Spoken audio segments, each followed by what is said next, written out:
Hello guys and welcome back to my channel सिर्फ IAS. तो दोस्तों, यहाँ पे हम अपनी विजन आईएएस की वर्ल्ड हिस्ट्री की सीरीज को कंटिन्यू करते हुए आज आपके सामने लेकर आए हैं इसका लेक्चर, जिसमें हम डिस्कस करेंगे कोल्ड वॉर को ही। और कोल्ड वॉर का हमने एक हिस्सा ऑलरेडी लास्ट लेक्चर में कंटिन्यू कर लिया था। अब हम उसी का ही कंटिन्यूएशन यहाँ पे कर रहे हैं और काफ़ी बड़ी है, इसलिए हम इसको 3 पार्ट्स में कवर करेंगे। तो आइए जानते हैं चीज़ों को। यहाँ पे हम जानेंगे सबसे पहले बर्लिन वॉल के बारे में। ठीक है, हमने बताया तो आपको है, लेकिन स्टिल स्क्रैच से समझते हैं।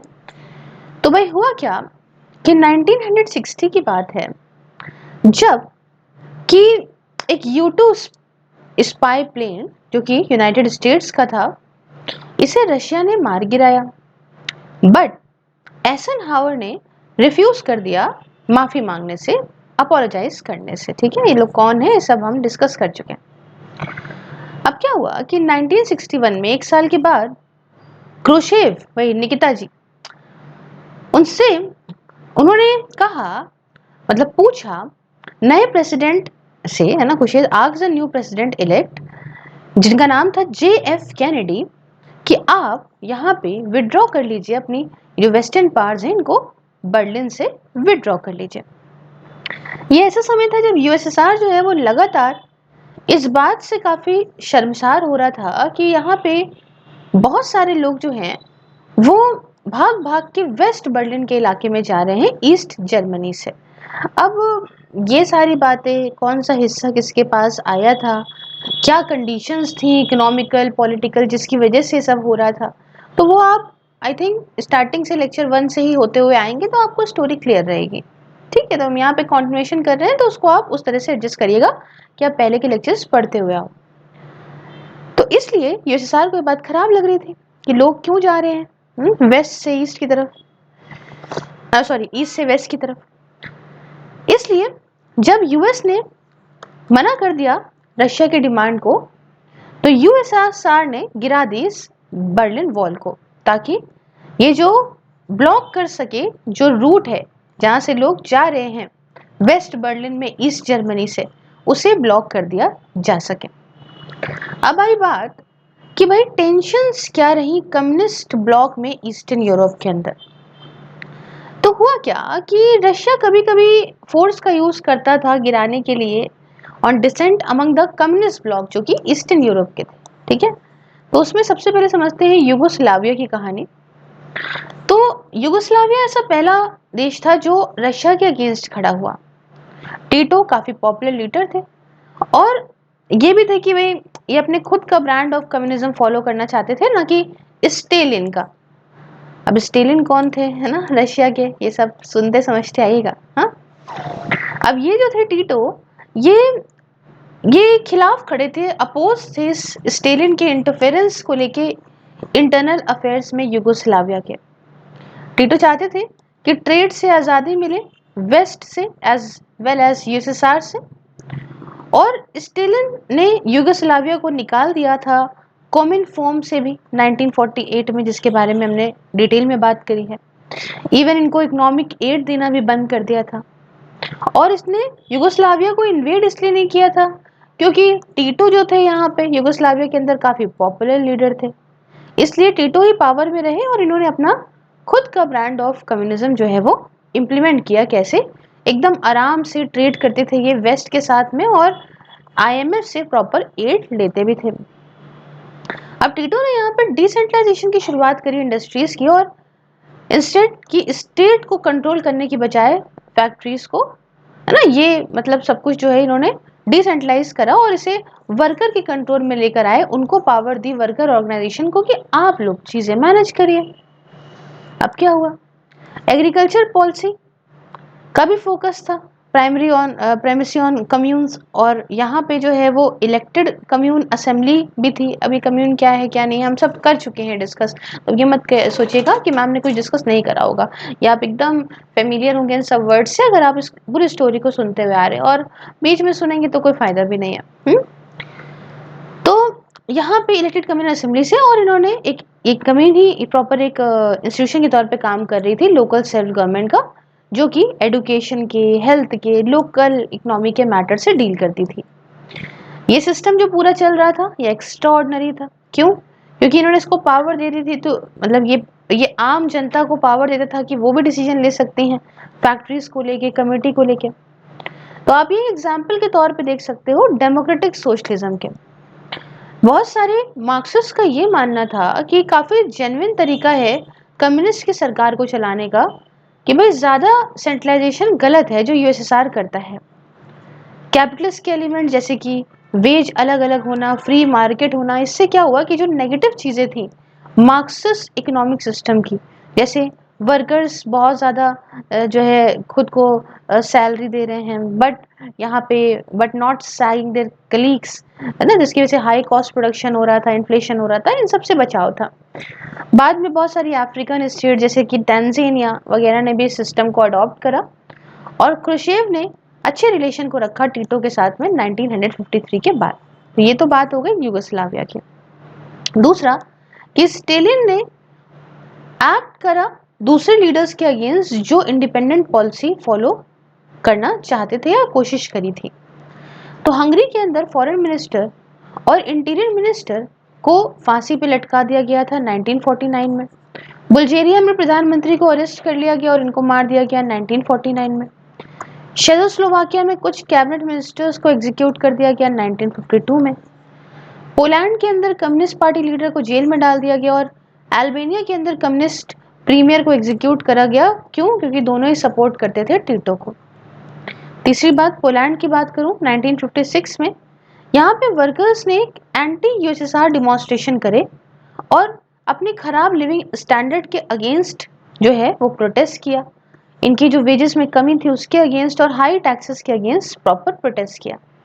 जल्द ही रशिया के टैंक्स ने जो है वार्सो को घेर लिया और फाइनली रशियंस पहुंच गए एक कॉम्प्रोमाइज पे। पोलैंड ने अलाउ करा कि आप चूज करिए अपना खुद का तरीका कम्युनिज्म का, वाइल पोलैंड जो है वापस लौट गया यूएसएसआर के साथ फॉरेन अफेयर्स में। फिर हंगेरियन अपराइजिंग 1956 की। हुआ क्या, जो लोग भी सरकार के अगेंस्ट यहाँ पे खड़े हुए अक्टूबर 1956 में, तो क्यों हुए उसके रीजंस थे, जैसे कि यहाँ पे रिजाइम बहुत ज़्यादा दबाने वाला, रिप्रेसिव था, ब्रूटल था। दूसरा, लिविंग स्टैंडर्ड खराब होता जा रहा था। तीसरा, बहुत ज़्यादा एंटी रशियन फीलिंग थी यहाँ पे। और चौथा, क्रूशेव के 1956 की वो स्पीच जिससे हंगेरियंस को इनकरेज करा अपनी सरकार को रेजिस्ट करने में। तो कम्युनिस्ट लीडर हंगरी के उनको उठा के बाहर फेंक दिया गया और बहुत ही moderate leader Nagy Nagy NAGY ये पावर में आए। अब क्या हुआ, रशियंस काफी रेडी थे कि हम चलो कॉम्प्रोमाइज कर लेंगे पोलैंड के साथ में, बट इनका पेशेंस यहाँ पे तब टूटा जब नेगी ने ये अनाउंस करा कि हमारा तो प्लान है कि हम ऐसी सरकार रखें जिसमें मेंबर्स हो दूसरी पॉलिटिकल पार्टीज के, और ये भी बातें करें कि हम हंगरी को इस वार्सो पैक्ट से बाहर निकाल देंगे। अब क्या हुआ, जल्द ही तुरंत रशियन के टैंक्स ने सराउंड कर लिया बुडापेस्ट को, जो कि हंगरी की कैपिटल थी। हंगेरियंस ने लड़ा और रेजिस्ट करा, बट खड़े कहाँ हो पाए, है ना, इतना बड़ा यूएसएसआर था उसके अगेंस्ट। अब आप इसके बाद नेगी को भी मार दिया गया और हंगरी को अपने कंट्रोल में ले आए। फिर आई बात चेकोस्लोवाकिया की। तो जब हंगरी में ऐसे उपद्रव उठा उसके बाद रशिया ने इंटरफेयर डायरेक्टली नहीं करा 1968 तक। इसने अपनी सैटेलाइट स्टेट्स को अलाउ करा कि अपनी खुद की जो है फॉलो करें, अपना जैसा भी वो चाहते हैं सोशलिज्म को फॉलो करना, अपनी खुद की पाथ को फॉलो करें। और जो चेकोस्लोवाकिया की सरकार थी वो प्रो मॉस्को थी, बट ऑपोजिशन जो था वहां का उसने इस मुद्दे को उठाया क्योंकि शेज ने अपोज कर लिया था रशिया के कंट्रोल को उनकी इकोनॉमी के ऊपर। फॉर एग्जाम्पल, रशिया ने डिक्टेट करा था चेकोस्लोवाकिया को from where it could import iron ore, जहां से रशिया आयरन ओर निकलवा सकता था। साथ में शेज ने जो है और भी कहा कि हमें freedom of speech and expression नहीं मिलता, हमारी मीडिया पे काफी रोक है वगैरह वगैरह। पीसफुल प्रोटेस्ट को तो दबा दिया गया पुलिस के द्वारा। और 1968 में कम्युनिस्ट लीडर्स को ये फोर्स किया गया कि आप रिजाइन करिए in favour of liberal leader Dubcek, ठीक है, दुबसेक सॉरी। इन्होंने प्रॉमिस करा कि एक नया प्रोग्राम जिसे कहा सोशलिज्म विद ह्यूमन फेस, इसे यहाँ पे लाया जाए। और कुछ एस्पेक्ट्स इस प्रोग्राम के ये थे कि कम्युनिस्ट पार्टी अब नहीं रहेगी और है ना, would know longer dictate policy. दूसरा कि इंडस्ट्री अब डिसेंट्रलाइज होंगी और इन्हें वर्कर्स काउंसिल के अंदर लाया जाएगा, ना कि किसी पार्टी ऑफिशियल के अंदर। ट्रेड यूनियन के पास ज़्यादा पावर होंगी।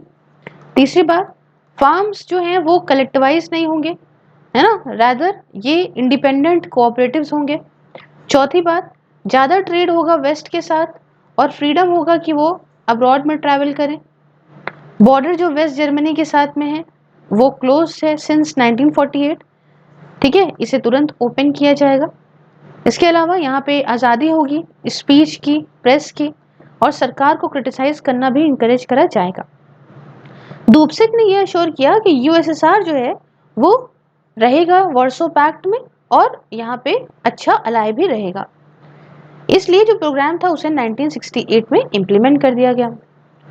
बट हुआ क्या कि फ्रीडम ऑफ स्पीच का जो क्लॉज था, इससे रशिया को दिक्कत हुई और रशियंस बहुत जल्दी घबराए इस बात को लेके और चेकोस्लोवाकिया को इन्होंने इन्वेड करा अगस्त 1968 में।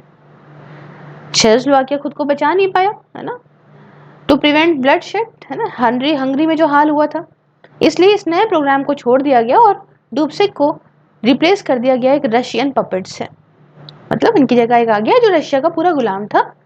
जल्द ही यहाँ पे ब्रेजनेव ने अनाउंस करा ब्रेजनेव डॉक्ट्रिन को, जिसने कहा कि रशिया के पास राइट है कि हमारे इंटरनल अफेयर्स में इंटरफेयर कर सकता है कम्युनिस्ट कंट्री के, अगर सोशलिज्म को खतरा है तो। अब वो तो उनका पपेट था, कहना ही था। अब बात आई कि क्यों डिटेंटी की शुरुआत हुई 1970s में। देखो हुआ क्या कि जो रिश्ते थे कम्युनिस्ट ब्लॉक के और फ्री वर्ल्ड के, क्योंकि कैपिटलिस्ट ब्लॉक कहते थे ना खुद को फ्री वर्ल्ड, ठीक है, तो कम्युनिस्ट ब्लॉक के और कैपिटलिस्ट ब्लॉक के जो रिश्ते थे वो अच्छे होने लगे थे 1970s तक। और सॉल्ट वन क्या है, स्ट्रैटेजिक आर्म लिबरेशन टॉक्स, ये ट्रीटी साइन करी गई 1972 में। रीजंस क्या थे इस, है ना, reasons for this relaxation and tensions, है ना, इतना शांति क्यों हुई, तो क्योंकि पहला, वेस्टर्न यूरोपियन नेशंस ने अग्री कर दिया था टू वेस्ट जर्मनी के ऑस्ट पॉलिटिक्स में, मतलब अब जो ईस्टर्न पॉलिसी है ना जर्मन की उसमें, जिसका एम ये था कि हम अच्छे रिश्ते करेंगे ईस्टर्न और वेस्टर्न जर्मनी के बीच में, खासकर ईस्ट और वेस्ट यूरोप के बीच में। रीजन ये था कि जो यूरोप है वो फ्रंट लाइन है किसी भी न्यूक्लियर अटैक में जो रशिया करता है, एंड अगर अच्छा रिलेशनशिप नहीं हुआ यूरोप के साथ तो ये बड़ी दिक्कत हो जाएगी। दूसरी बात, चाइना नाखुश था क्योंकि वहां पे भाई on account of worsening ties with Russia, and nervous भी था, है ना, यूएस का इन्वॉल्वमेंट को लेके, जो कि यूएस ने वियतनाम वॉर में किया था। तो इसे ऐसा लगा कि खतरा हो सकता है अगर हम अलग रहे, एंड इसलिए इसने भी कहा कि चलो हम अपने रिश्ते जो है इम्प्रूव कर ले यूएस के साथ में। दोनों ही यूएस और यूएसएसआर को ये डर था कि कहीं एक न्यूक्लियर वॉर ना हो जाए, खासकर स्पेशली आफ्टर जो क्यूबन मिसाइल क्राइसिस हुई थी 1962 में, उसके बाद। इसलिए ये दोनों ही जो हैं,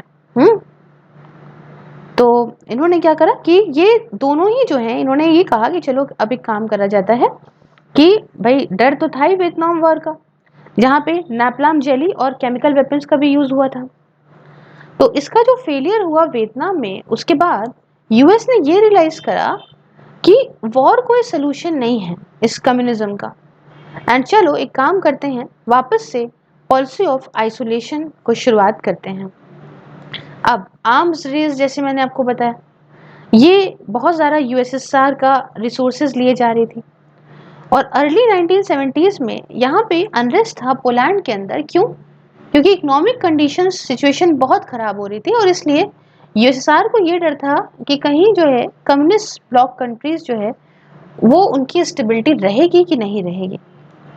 अब हुआ क्या कि यूएसएसआर वो बेकार था अपने टर्म्स में चाइना के साथ, एंड इसलिए चाहता था कि यूएस रशिया रिलेशनशिप बढ़िया हो। जब चाइना जो है वो यूएस के पास पहुंचा आफ्टर 1971, तो अब हमने बात करी थी आर्म्स रेस की, तो आर्म्स रेस क्या है थोड़ा ये समझते हैं। देखिए आर्म्स रेस ये एक बहुत पुरानी चीज, इतनी पुरानी है जितनी पुरानी राइवलरी, दुश्मनी रही अमंग इंटरनेशनल पावर्स के बीच में, एंड काफी ये प्रिवेलेंट रही थी कोलोनिज्म के टाइम पे, इंपीरियलिज्म और न्यू इंपीरियलिज्म के टाइम पे। बट इसने एक ऐसा रुख मोड़ा इन दोनों ही वर्ल्ड वॉर्स के अंदर। जैसे फर्स्ट वर्ल्ड वॉर के अंदर यहाँ पे पॉइजन गैस का यूज हुआ, मशीन गन का यूज हुआ, टैंक्स वगैरह का यूज हुआ बहुत भारी मात्रा में।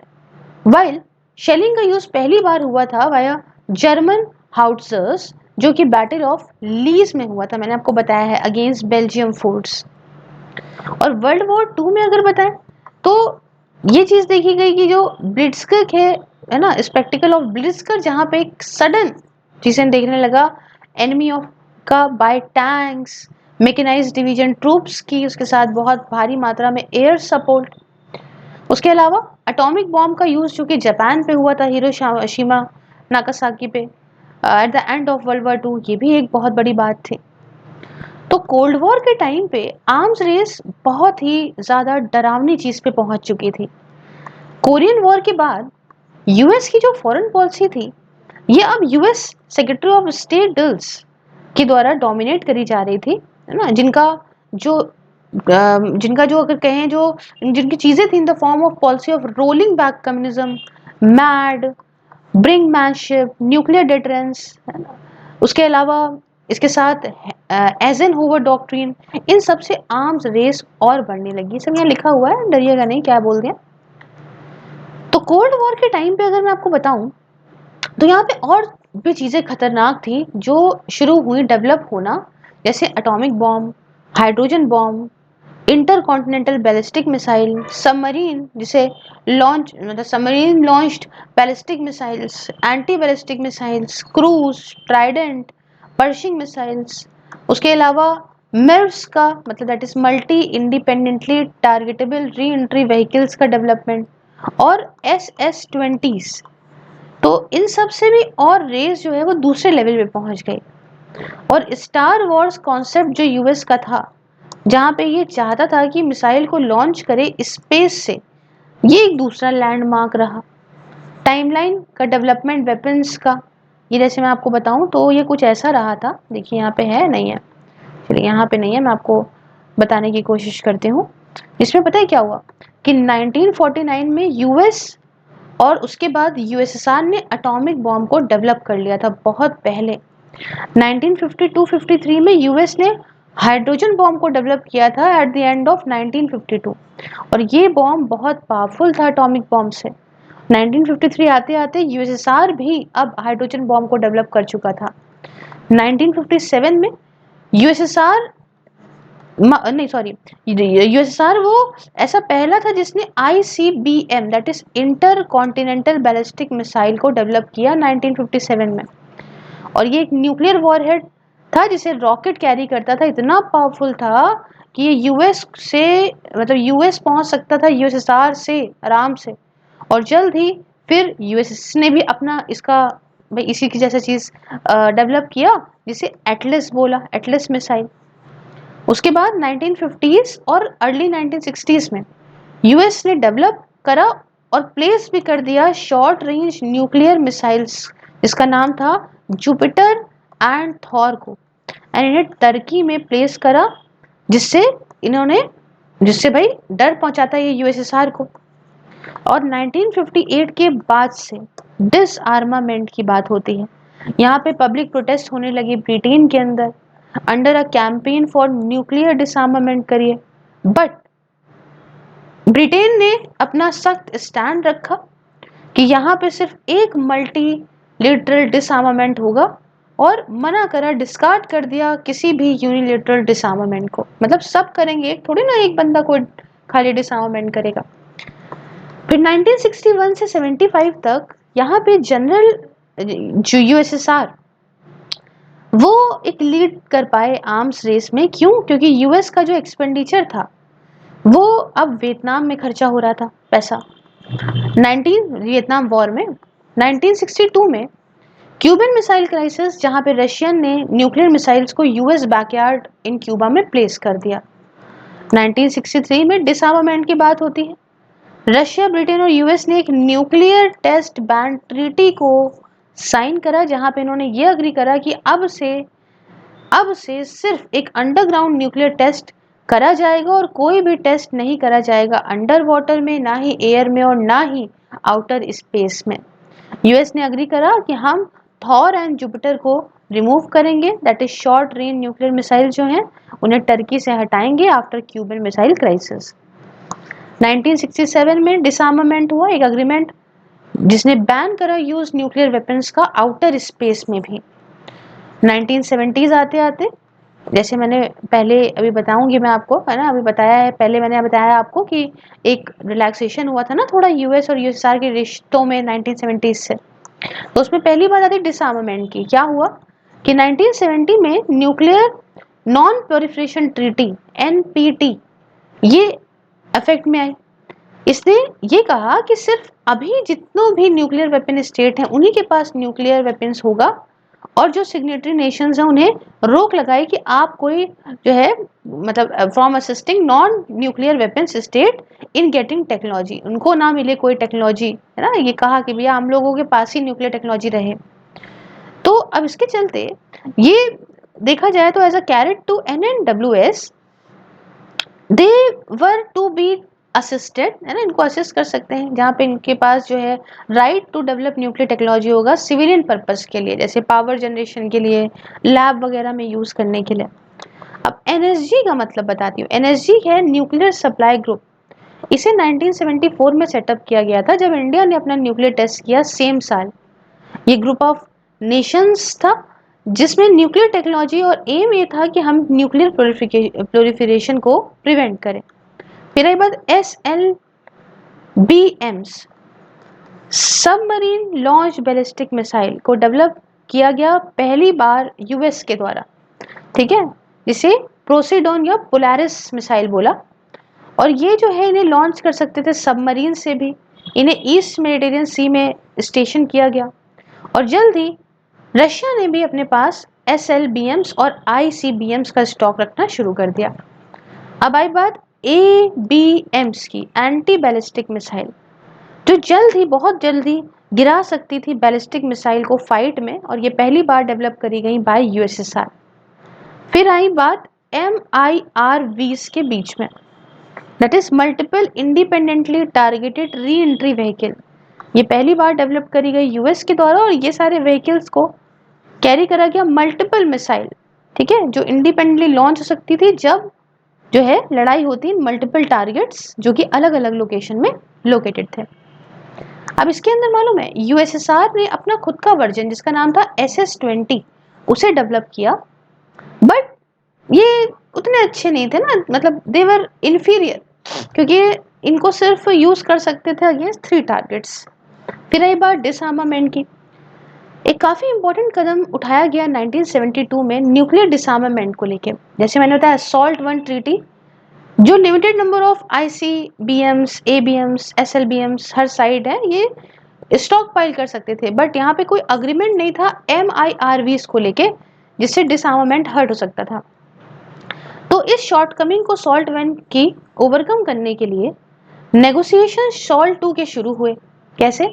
थ्रू समिट लेवल टॉक्स जो कि हुई ब्रेजनेव और निक्सन के बीच में। एम ये था कि हम MRIVs को और SS-20s को यहाँ पे लिमिट करेंगे, but due to USSR invasion of Afghanistan जो कि इन्होंने 1979 में किया, इसकी वजह से SALT II ट्रीटी को यूएस के सीनेट ने रिजेक्ट कर दिया। फिर आई बात हेलसिंकी एग्रीमेंट। इसको साइन करा गया था ब्रेजनेव यूएसएसआर की तरफ से और जेराल्ड फोर्ड यूएस की तरफ से। इसमें इसमें कनाडा भी था और बहुत सारे यूरोपियन नेशंस में थे, करीब 35 नेशंस थे। इसके अंदर, इस एग्रीमेंट के अंदर रशिया ने प्रॉमिस करा था कि हम ह्यूमन राइट्स को, राइट टू स्पीच को रिस्पेक्ट करेंगे और उस देश को छोड़ देंगे जो कि कम्युनिस्ट स्टेट्स में है। मेंबर नेशन ने एग्जिस्टिंग फ्रंटियर्स यूरोप के जो थे वो रिकॉग्नाइज करे, बट ये नॉन बाइंडिंग था इस एंड डिड नॉट हैव इसका कोई ट्रीटी स्टेटस नहीं था। फिर आई बात क्रूज मिसाइल की। क्रूज मिसाइल को यूएस ने 1970s में ही डेवलप कर लिया था और ये सारी मिसाइल वो फ्लाई कर सकती थी एज लो हाइट, दस ये could invade detention bye Russian radars. उसके साथ अफगानिस्तान को इन्वेड करा गया 1979 में यूएसएसआर के द्वारा, जिससे टेंशन यूएस और यूएसएसआर के बीच में और बढ़ गई।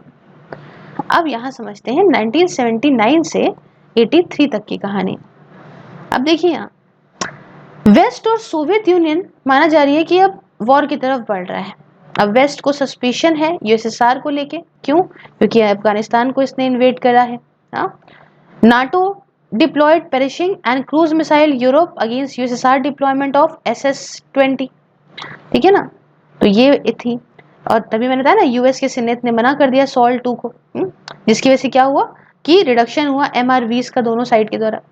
फिर रोनाल्ड रीगन की शुरुआत हुई 1983 से और स्टार वॉर्स या strategic defence initiative programme would have given US the capability to launch missile from space।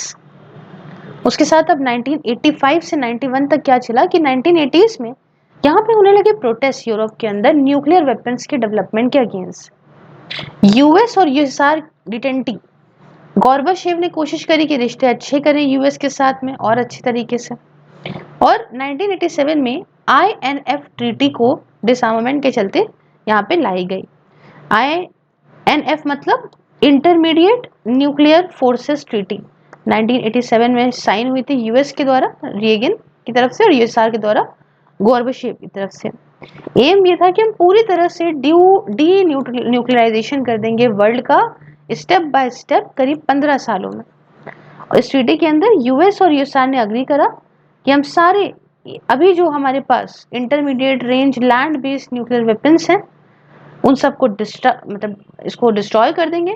That is Russian missile जिसे चेकोस्लोवाकिया में और ईस्ट जर्मनी में रखा गया, और यूएस क्रूज और पर्सिंग मिसाइल जो कि वेस्टर्न यूरोप में, दोनों को। क्रिटिसिज्म क्या था इसका? क्रिटिसिज्म इस INF ट्रीटी का ये था कि लैंड बेस को ही कर रहे हो ना, और लैंड बेस तो सिर्फ 4% है इनके टोटल न्यूक्लियर वेपन्स के। ब्रिटेन फ्रांस पार्ट नहीं है ट्रीटी का। इनफैक्ट मार्गरेट थैचर जो समय के प्रधानमंत्री थे ब्रिटेन के, वो तो अगेंस्ट थे डीन्यूक्लियराइजेशन को लेके ब्रिटेन के।